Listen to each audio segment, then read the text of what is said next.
بسم الله الرحمن الرحيم سبح اسم ربك الأعلى الذي خلق فسوى والذي قدر فهدى والذي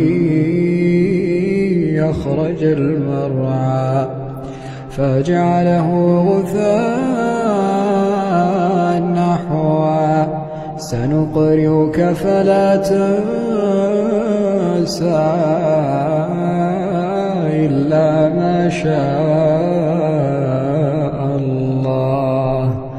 إنه يعلم الجهر وما يخفى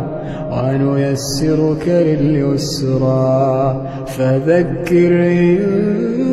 نفعت الذكرى سيذكر من يخشى ويتجنبها الأشقى